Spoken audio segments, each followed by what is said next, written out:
Boa noite a todas. O tema do nosso trabalho é educação no sistema prisional.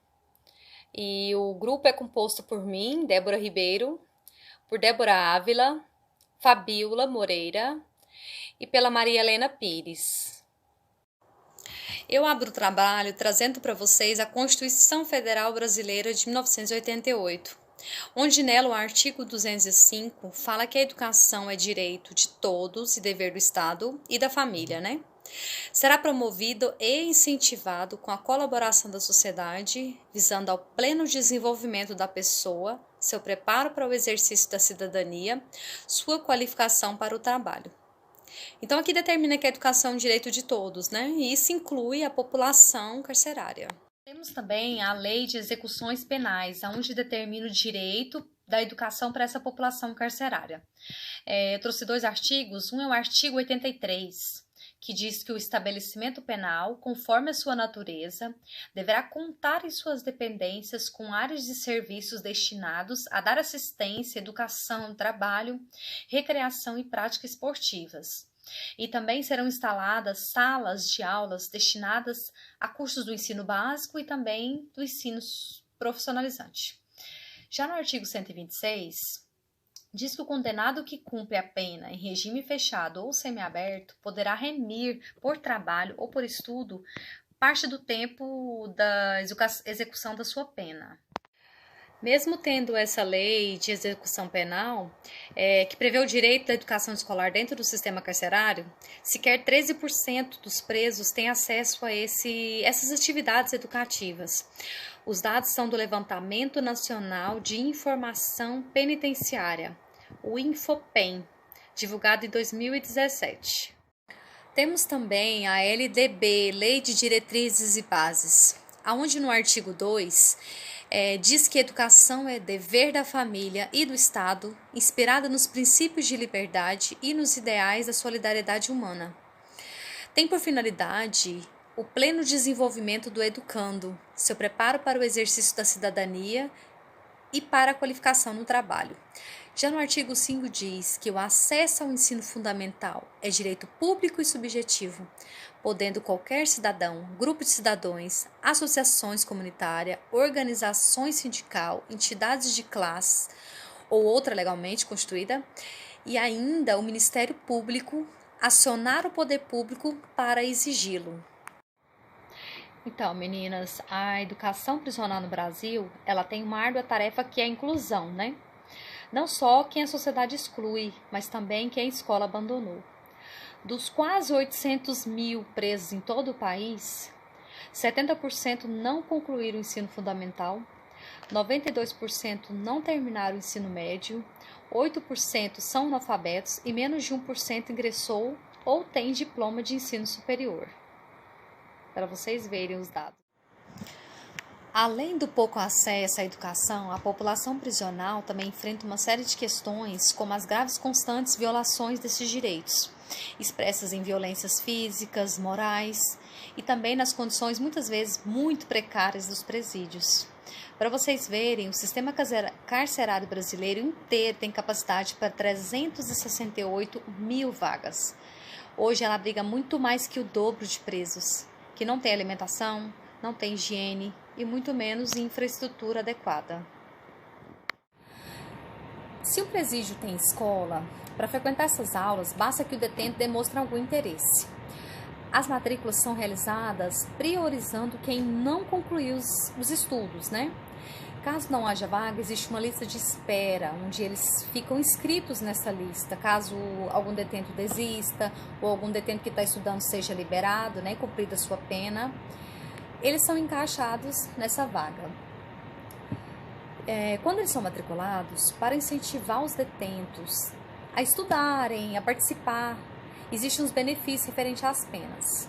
Por lei, a cada 12 horas de aula que o detento frequentar, ele tem direito à remissão de um dia de pena. Tem alguns programas também. Tem o programa do livro, que nós vamos falar sobre ele dentro do nosso trabalho, mas um detento pode ler um livro dentro do prazo de 30 dias, fazer uma prova. Se a nota obtida for maior que 7, ele obtém uma semana de redução de pena. Mas a gente vai falar no decorrer do trabalho. A cada 3 dias do ensino profissionalizante, aquele que ensina uma profissão, né? A cada 3 dias que você tiver feito esse ensino profissionalizante dentro da prisão, você tem remissão de pena de 1 dia. E esse trabalho que eles fazem, ele é voluntário. Eles não são obrigados a fazer. Eles podem trabalhar na limpeza do presídio, pode fazer a pintura do presídio, pode trabalhar na cozinha, dentre outros trabalhos. E muitas vezes algumas empresas externas contratam esses presos, dando oportunidade para eles, porque muitas vezes eles os que estão semi-aberto, né? Muitas vezes as empresas dão oportunidades e contratam esses presos. Boa noite, gente. Eu vou falar para vocês um pouquinho sobre a leitura nos presídios. Eu fiz uma pesquisa e achei uma reportagem muito interessante que fala sobre os presos que descobrem o prazer pela leitura com um projeto na penitenciária de Araraquara, São Paulo. Essa reportagem é de 2018. E nesse presídio existe um reeducando de 31 anos que nunca teve o hábito de ler, mas há cerca de 1 ano atrás passou a ter um contato maior com livros e descobriu o prazer pela leitura. Atualmente, ele é responsável pelo acervo de 368 mil obras e que estão à disposição dos 898 reeducandos na penitenciária. A ideia é que até o fim do ano a remissão de pena pela leitura seja uma realidade no local, porque até então, nesse ano lá de 2018 que teve essa reportagem, ainda não existia a remissão de penas por leitura lá nesse presídio. E aí fala, porque assim como já ocorre em outras penitenciárias, né? Porque em outros presídios já existe essa remissão de pena pela leitura. O programa tem por objetivo incentivar e aproximar os presos do universo literário, como ferramenta no processo de cidadania. Uma vez por semana, os participantes se reúnem para discutir sobre as obras e expor ideias. Aí já tem uma penitenciária que já existe essa remissão, é a penitenciária de Casa Branca. A remissão por leitura já ocorre lá há 2 anos. O grupo se reúne 20 detentos, que tem até 25 dias para ler uma obra e depois é marcado um dia para mediação para uma discussão sobre o livro e a produção da resenha. A remissão na penitenciária de Araraquara ainda não existe como meio de programa de leitura, como propõe uma portaria publicada pelo Conselho Nacional de Justiça em 2013. O preso pode ter até 48 dias de perdão em 1 ano se fazer uma resenha do livro lido por mês.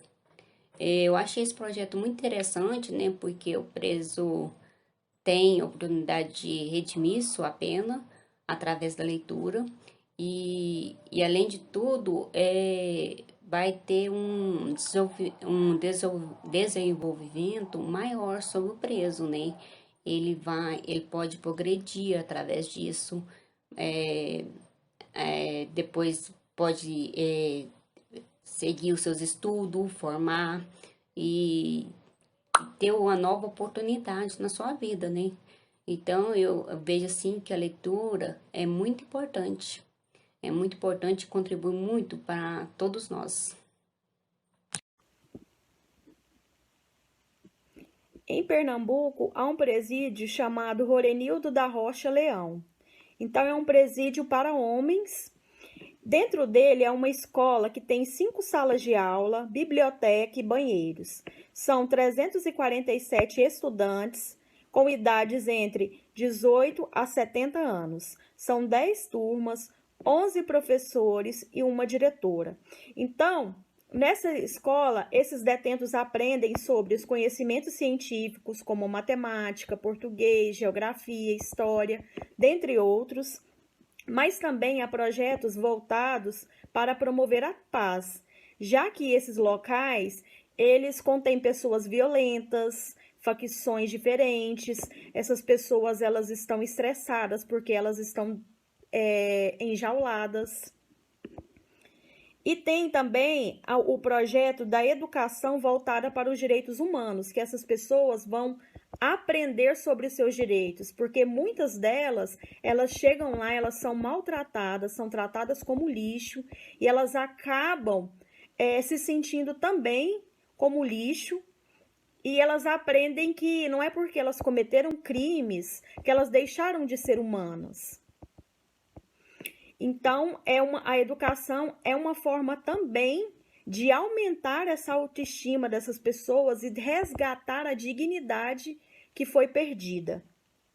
Os alunos que lá estudam, eles fazem aulas de teatro, de canto, e quando há alguns eventos, né, que os seus familiares estão presentes, eles fazem apresentações.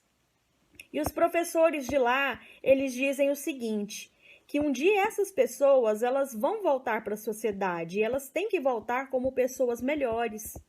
Então, a educação é uma forma, é uma possibilidade dessa transformação. A diretora de lá conta que tinha um rapaz que estudava lá, ele tinha 18 anos, e ele nunca tinha pegado direito num livro. E aí, ele concluiu o ensino fundamental, o ensino médio lá. E ele disse que não iria voltar para o mundo da criminalidade. E que ele iria mudar de vida, ia continuar estudando e que ele não voltaria mais para esse presídio. E realmente foi isso que aconteceu. Há também em Pernambuco, em Recife, um presídio para mulheres. E nele há uma escola também, que estudam lá 328 alunas, na idade entre 18 a 63 anos, e elas estudam através da educação de jovens e adultos. E elas aprendem também sobre os direitos humanos. Então, elas têm aulas práticas que vão abordar diversos temas, como a violência doméstica, estupro, drogas, criminalidade em geral. Então, é uma maneira que elas possam refletir sobre suas vidas. E elas também assistem filmes, leem livros que são interessantes para elas, mas que também têm uma temática reflexiva. Elas são mulheres, na maioria das vezes, que foram criadas em famílias desestruturadas. Então, que tem aquele cenário de alcoolismo, de drogas, de violência doméstica, de estupro. Então, essas mulheres são muito sofridas. Então, elas tiveram que largar a escola para poder trabalhar. Muitas engravidaram, continuaram depois tendo mais filhos e foram afastando do meio escolar.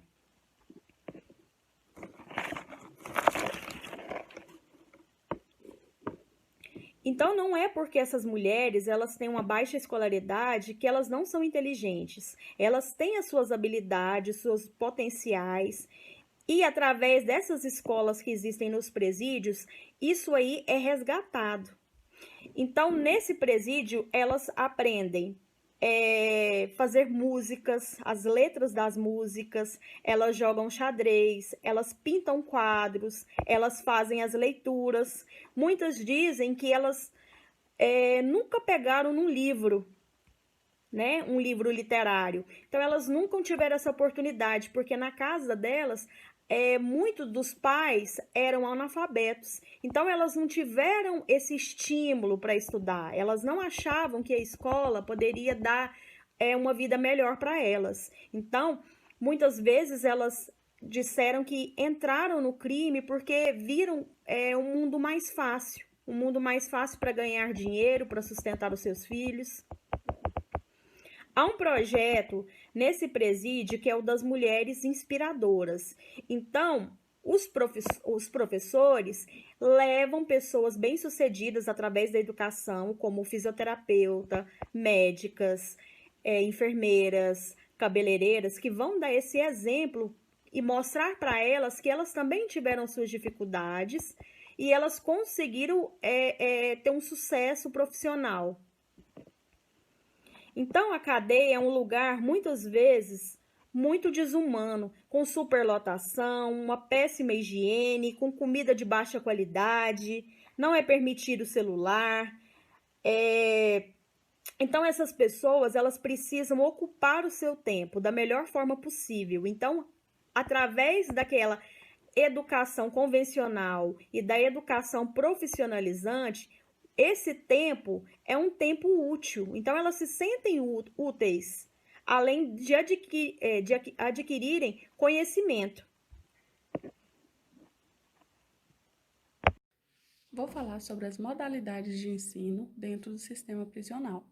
A oferta de educação no sistema prisional está sob responsabilidade das unidades escolares que ministram a modalidade EJA e são devidamente autorizadas pelo Conselho Estadual de Educação para o seu funcionamento. Elas funcionam em forma de sala de extensão, que vai da alfabetização à continuidade do ensino, ou seja, primeira, segunda e terceira etapa do EJA. A primeira e a segunda etapa corresponde ao ensino fundamental e a segunda etapa corresponde ao ensino médio.